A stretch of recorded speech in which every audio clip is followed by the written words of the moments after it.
Hey guys, welcome to the channel. It's Ted here, and today I'm giving you my 6-month impressions of the Rivian R1T. Let's go. So first things first, the exterior, I love it. And basically, like, people have universally loved the design of the Rivian. I know this is very subjective, but in the 6 months that I've owned this truck, it has gotten more stares than a Lamborghini, and more importantly, it's proper in the sense that it's not hate. People love to see it. A lot, like, what I like is it's very clean sheet, and how should I say, there's many more beauty lines compared to a Tesla. It's very like muscular without being too in your face, and that carries on to the inside too. So there's a lot more design elements that break up a plain kind of look. But overall, exterior and interior design in the past 6 months, love it. And it's held up very, very well to my dogs, to my child. The truck like really looks solid, and I haven't had any kind of crazy exterior issues, thankfully. This is pretty secured. I know there was something on the forums, but overall, like, the exterior has been really, really well received by people that don't even like cars or don't even know cars. And overall, things have been great. I haven't had any crazy kind of like squeaks or rattles or anything like that. So that's been quite nice. As we move on to the interior, design-wise, this is the truck reinvented. For many of people that are like first-time buyers of electric vehicles, this is the perfect transition vehicle, because they take the proper traditional elements and they don't freak you out too much. And more importantly, with this interior, the functional elements are really not too intimidating at all. Everything's a little bit friendlier, down to the Yeti, down to the icons, and the way things are. So for a lot of Rivian owners, this is probably going to be their first electric car, and it is quite nice for that. I've driven the F250s, F150. The interior, while not as large as those, it's a lot more plush, in my opinion, a lot more comfortable. And having been an F-150 Lightning recently, the interior panels just feel that much better. It looks better, it feels less busy. This is truly a lifestyle truck. It's very capable, and the materials are quite premium / luxurious. And one thing to note with this truck, when I first got it, my wife actually was not a huge fan. So I've had it since December, as I've noted, but my wife loves the truck now. And one of the main reasons why, and many people don't realize this because they're just really starting to get their trucks recently, is the software has improved rapidly. The fluidity of it, the function of it, the way the truck drives, throttle response, and my wife loves it now. So you have that nice high seating position of a truck, and if you want to get a little crazy, you have the driving modes that for the most part you're in all purpose.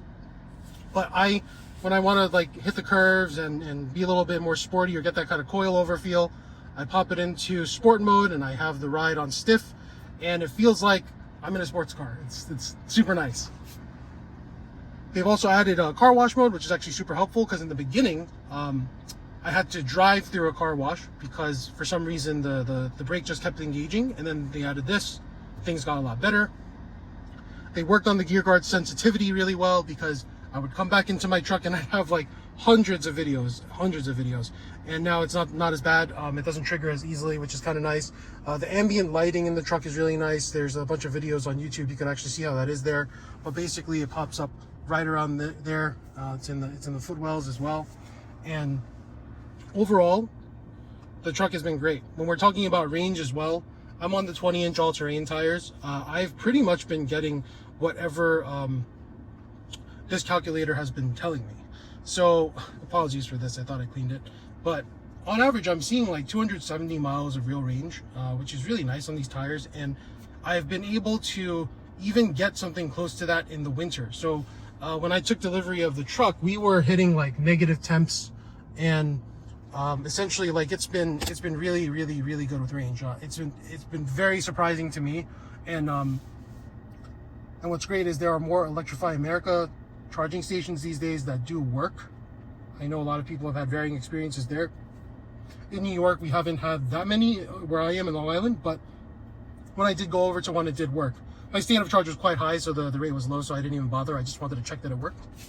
But overall, this thing has been, like, interior-wise, exterior-wise, absolutely great. Like, the reception is great, comfort's great. I would say there is one thing I would kind of change, and that would be I would sink the rear bench in a little bit more, because we're in a pickup with the cab, it is a little bit upright, and like, due to that, it just feels a little bit like stadium seating. So if they sunk this in a little bit more, I think it would do wonders. Tesla actually does this with the Model S that they have, and with version, I would say, like 3 or 4 of their Model 3 seats, they sunk it in and they increased the cushioning to put less pressure on your joints and muscles, and it actually does wonders. But overall, this truck is great. One thing that would be really cool is I would love if this could fold down so you could actually extend the bed that way. I know the new Silverado EV does that. Super cool in the future one day if Rivian could do that. I do like the armrest and the pass-through. That's been quite great. I won't lie, the rear screen has pretty much been, like, with varying software updates, it would be on and then off. So it's a little bit inconsistent in that regard, but overall, like, it's a software thing, so it's not too bad of an issue. So that's basically my interior and exterior overview. See, overall, in the 6 months that I've owned it, I've basically been an all-purpose, driving with soft suspension, with high regen braking. I've owned quite a few Teslas, so the regen is not foreign to me, but I know for many first-time electric car buyers, that's one of the things that's most jarring, or the biggest transition for them. In this truck, the regen is, when it's on high, it really is quite significant. And for those where you're not used to it, go ahead and pop it into standard, and essentially it's like a downshift if you're using a manual transmission. But the way that the throttle pedal is configured, it's very progressive, very pressure sensitive, so it's like a one-to-one input almost. I think you'll get very comfortable in it. Overall, I really like the way that this regen is configured. Even once you get used to it, especially if you're a Tesla owner, you actually want more sometimes. You know, you kind of want more, so you can slow down a little bit quicker. And the way that this car rides, of course, I'm only talking about our normal street pavement situation, but in New York, like, we have craters, so when I'm on, like, ride mode soft with the standard or high height, it's basically non-existent. And this thing was, like, awesome in the snow. Like, I really can't stress enough, like, when I was driving in inclement weather, it basically felt like normal roads. And that's like, I think a lot of that is due to this magic suspension that they have, where you'll see on many videos they talk about how their roll control system is pulled from engineering of a McLaren 720S, except probably much more reliable, and it does a great job in handling roll. This truck really handles like a large sports sedan, like a BMW M5, in terms of body roll and the way that it feels. And that's something that's very difficult to do in a truck that's close to 7,000 pounds. And the other thing to note, and a race car buddy driver of mine told me this as well, this steering rack, it is so proper in terms of the amount of feedback that you get, and the way that it feels. It's like there's no artificial kind of boosting. Just when you turn, it just goes and you feel it. And again, I'm saying this with the 20-inch all-terrain tires, but I'm pretty sure if I had the road tires, it would feel like even more on point. And like the ride, like I said, it's been so good. Like, it soaks up the bumps. And I've noticed, though, I've been starting to like riding with a firmer suspension with the truck. Yes, it travels just a little bit more, but for me, it helps like the steering feel a little bit. It just gives me a little extra kind of stiffness that I'm used to in my other vehicles, without feeling like too artificially boosted. And the turning radius in this truck, the turning radius is so good. It is so good for a truck this size. I know the tank turn is going to be super awesome when they release it, but the way that it is right now, it's so good. Like, I can't even like it surprises me when I'm taking U-turns in the city. And yeah, there's literally a guy like that's almost salivating on the car right now. And this thing is the way that it goes, it feels a third of its size. And I've said this in my previous videos, and what's great is after 6 months it still rings true. The hallmark of a good vehicle is the way that it handles at speed, and if it handles smaller than itself. And when I say at speed, I talk about if I'm driving like 70 miles an hour and it doesn't feel like 70 miles an hour. In this truck, it does not feel like that. It really is so stable on the road that, and really confidence inspiring, where it's almost like if you're really pushing this truck, it just asks you for a little bit more, a little bit more, a little bit more. And like, that's awesome. Like, I just love that. You know, you want to drive the truck, and I suspect a lot of my fellow Rivianites are probably too busy driving their trucks instead of making videos such as this. But overall, like, the driving dynamics of the truck, I'm going to give this guy a little space, is quite good. And like any electric vehicle, you just kind of punch it and you just go.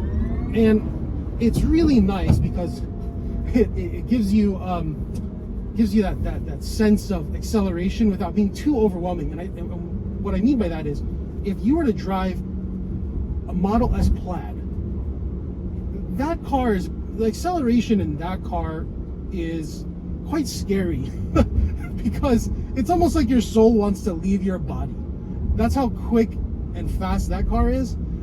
This car, it's like, it's quick, it's fast, but it's very manageable right out the gate. The argument can be made that 1,000+ horsepower kind of like normalizes after a bit. No, I don't think so. but the way that this truck like handles its power, handles its size, is so impressive. And there's like next to no body roll, which is something that I think is great, especially when you're driving something this heavy. It's more difficult to manage that kind of weight, especially if in a truck where your weight distribution may seem to be a little bit off in height as well. And I actually drove the Mercedes EQS recently, and while it's a good car, the suspension and body roll control were horrid in that vehicle, like really, really bad. And that was very shocking to me. But I'm also realizing it could be more shocking to me because I've been driving this truck so much, and I have Teslas as well. So it's like these two companies have kind of like really dialed it in, and have the chassis control and traction control down right. And in terms of traction and throttle response, this truck really nails it. Like Tesla gets it right. That's why you get that buttery smooth acceleration and decel and all that stuff. Rivian has nailed it, and this is a very difficult thing and very hard thing to kind of express over a video. But if you were to go and drive an electric, call it BMW i4 M50, that is where BMW falls short.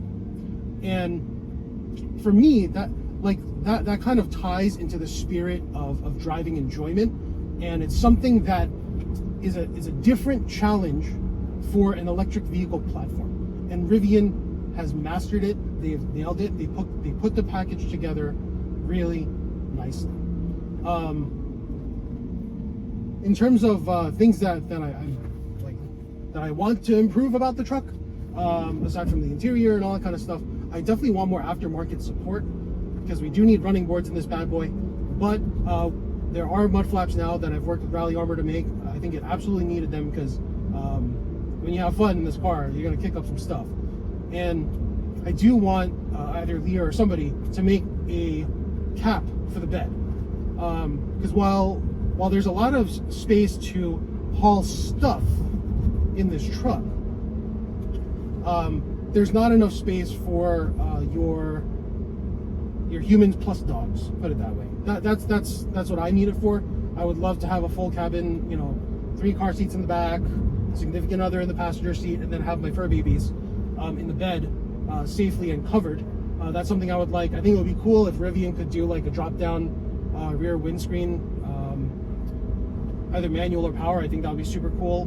Like the F250s, they have a middle drop. I think even that would be helpful. But overall, like, there's not many things that I take issue with. And in terms of the servicing of the truck itself, I've only really had the one major service where I had to get the power to no cover realigned. But again, I think it's one of those things where I was very early on, and they actually re-engineered the angle of the way that the slats stack and deploy in the truck bed. And they've deployed this fix to everybody else. And I've also had like a mobile service visit where the baffles on the side of the truck bed were actually redesigned, so I got the newer part.